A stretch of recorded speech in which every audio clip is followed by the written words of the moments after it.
Hello and welcome to today's episode of Graduate Career Launchpad, an interview series for students and graduates looking for the best start to their career.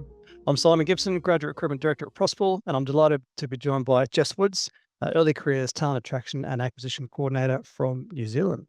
So EY has long been a popular graduate employer, especially in New Zealand, where it consistently ranks in the list of the top 100 graduate employers.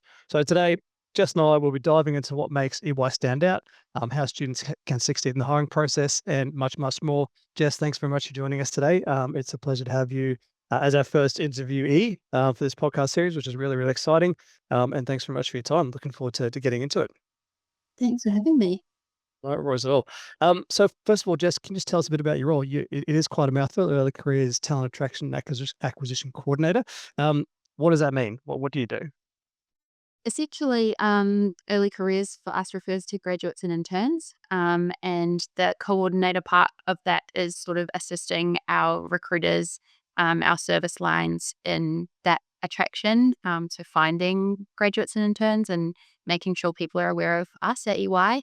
And also then hiring, the best people we can find. So yeah, lots of events, lots of interaction with the students, which is awesome.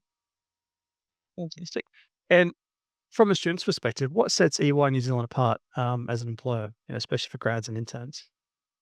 Yeah, good question. I think EY is known globally. We're a global company, and obviously have this presence in many countries, which means there's the opportunity for mobility, global mobility within the firm. And also, EY has a really strong reputation as one of the big four accounting firms. So that's strong. I think what sets us apart, though, from those other firms is our commitment to diversity and inclusion. We've got a goal to be 50% female within the firm, and as well as our senior leadership.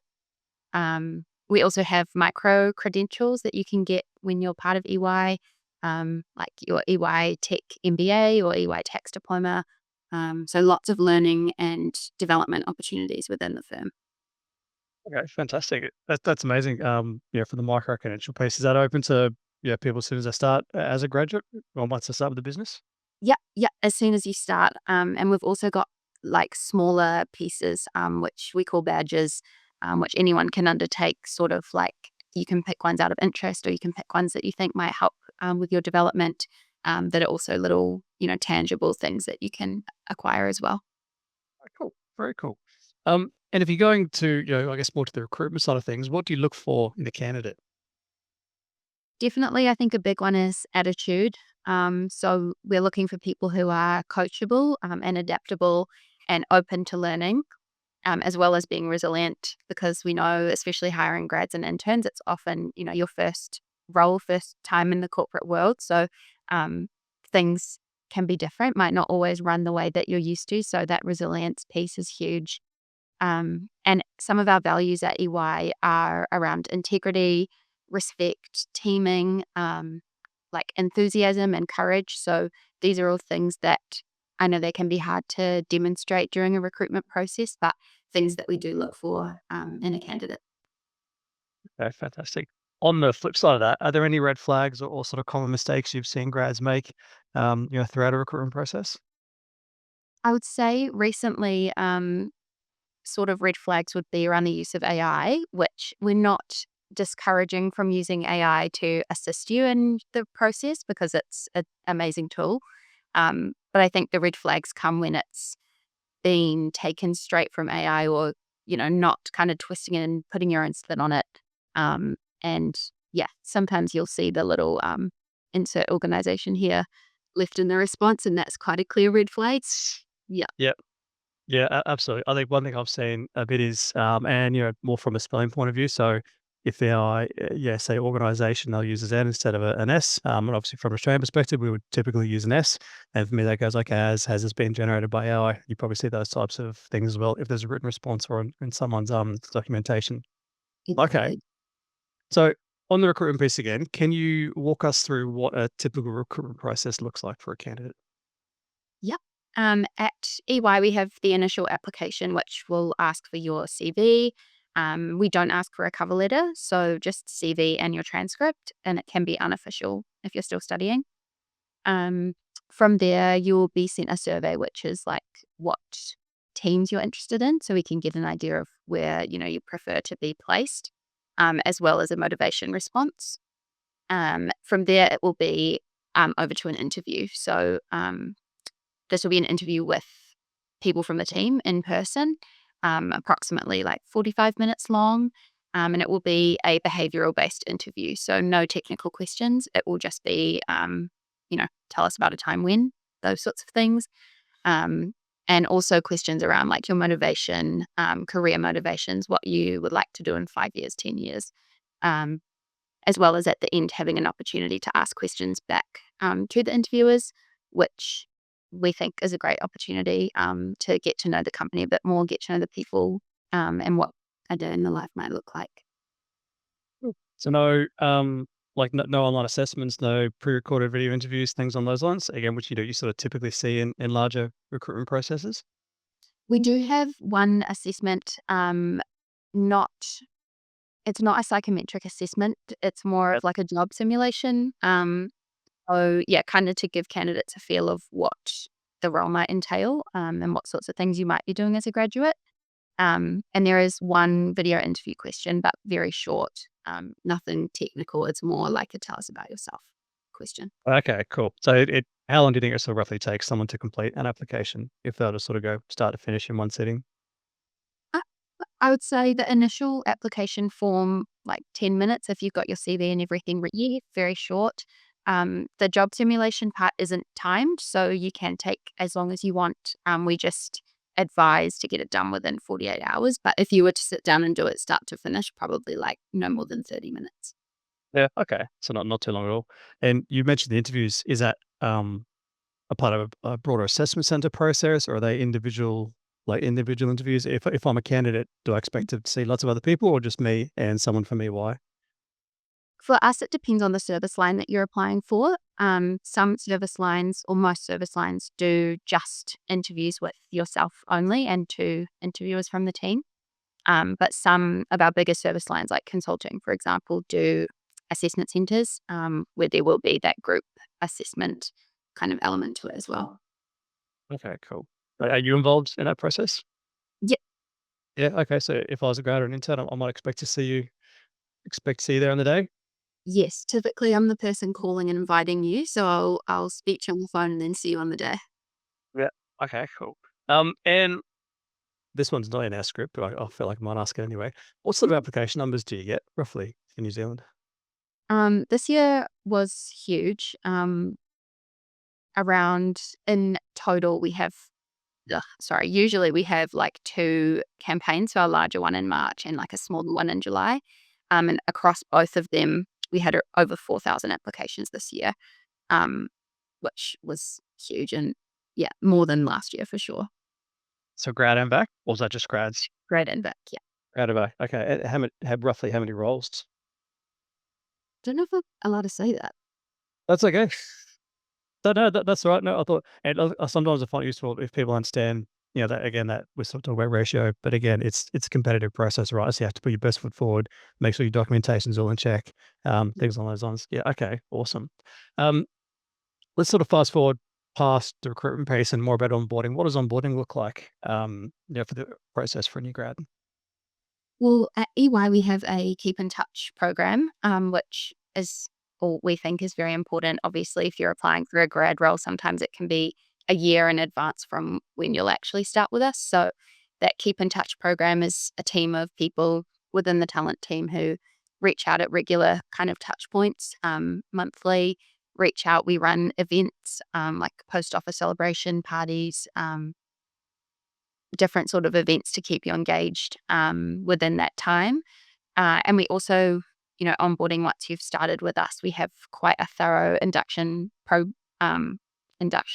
process over the first couple of days, as well as everyone who starts, regardless of rank, like regardless of whether you're an intern or a senior manager, everyone who starts gets paired with a buddy and a counselor.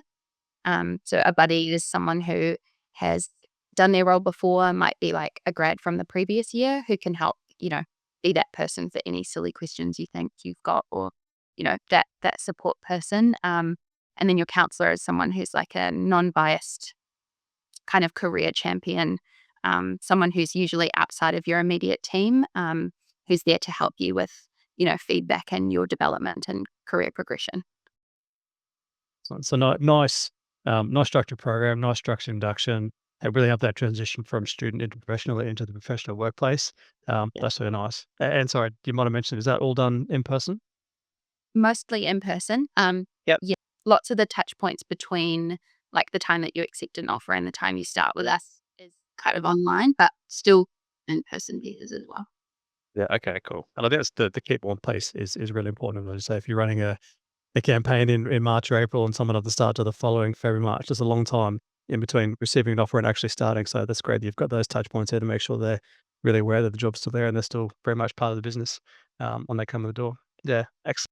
Like peace of mind, knowing it's not like you've accepted an offer in March and then you don't hear anything for the months and you're like, we'll still have a job. Like just to know that it's still in the process, we're still.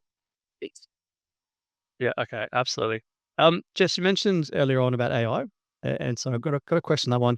Um, do you see AI taking over graduate roles at all? Definitely not. Not within EY. I know, if anything, it seems like it's starting to kind of make grad and intern roles more enjoyable as there's less of that admin work to do and, more of the meaty project stuff.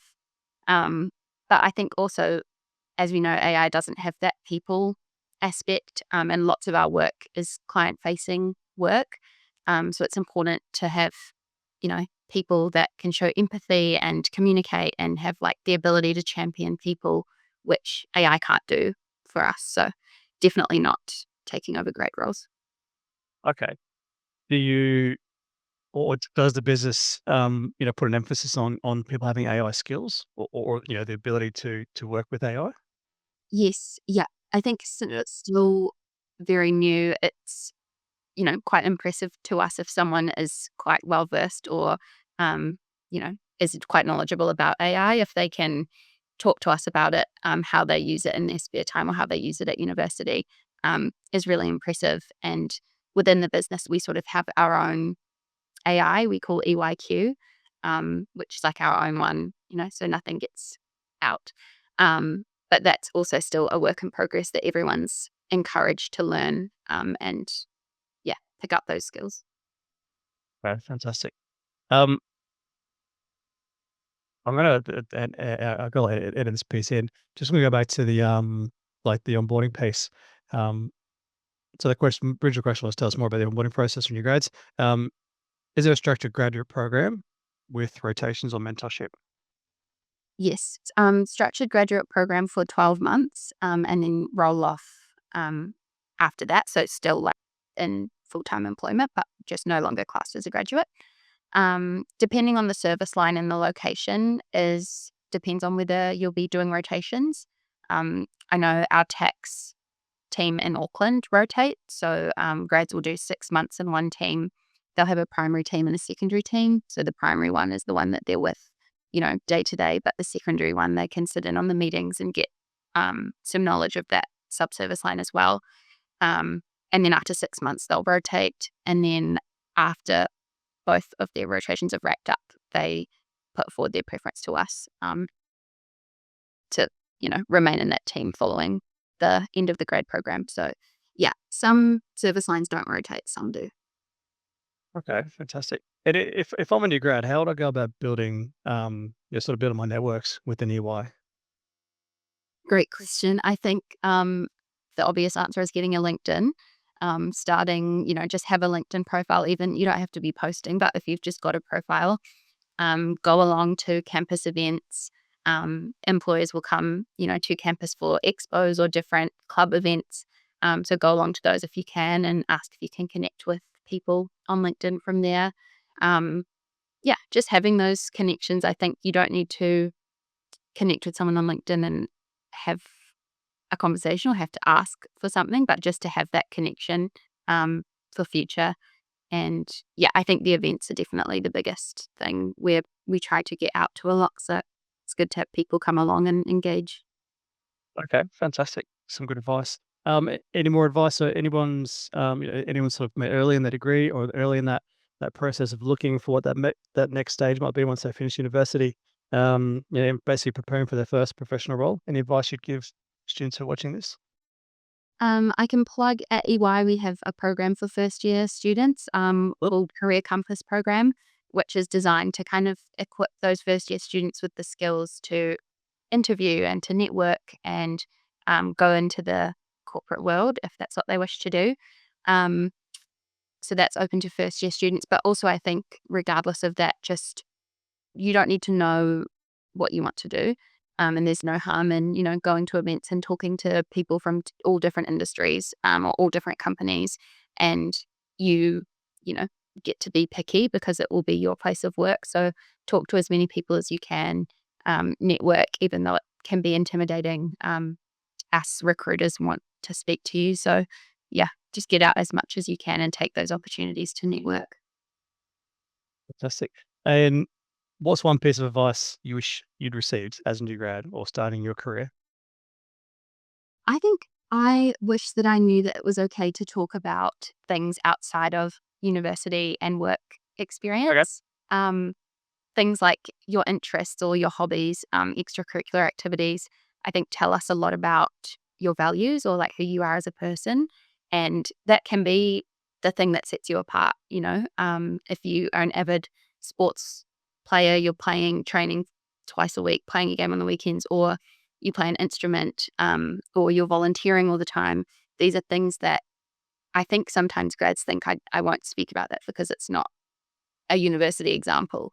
But that's what we want to hear about because we can see your transcript. We want to hear Why what do you? else. Yeah, exactly. Who are you? Um, yeah, I think that's a way to set yourself apart for sure. Yep. Fantastic. You just mentioned transcripts there. Is that or are grades and whether it's a GPA or a WAM, are they assessed at EY as a part of that recruitment process? Is there any weight sort of put on those? We don't have a GPA requirement.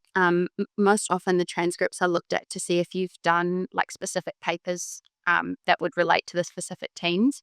Not not focused on the grade part, just focused on whether you've taken those papers. More for like those niche sort of tax teams or audit teams. Uh, yeah, just to see that you've studied those things. Yeah, as I said, saying what you said you've done at uni, like from a degree perspective. Yeah. Okay. Fantastic. Um, Brilliant. Look, Jess, that's all the questions I have. So thank you very much for sharing all those valuable insights into what EY looks for and how grads can succeed. For our audience, you can explore EY's grad programs, upcoming events, and opportunities on their Possible Career site. So stay tuned for our next episode where you hear firsthand from a graduate working at EY in New Zealand. Thanks very much.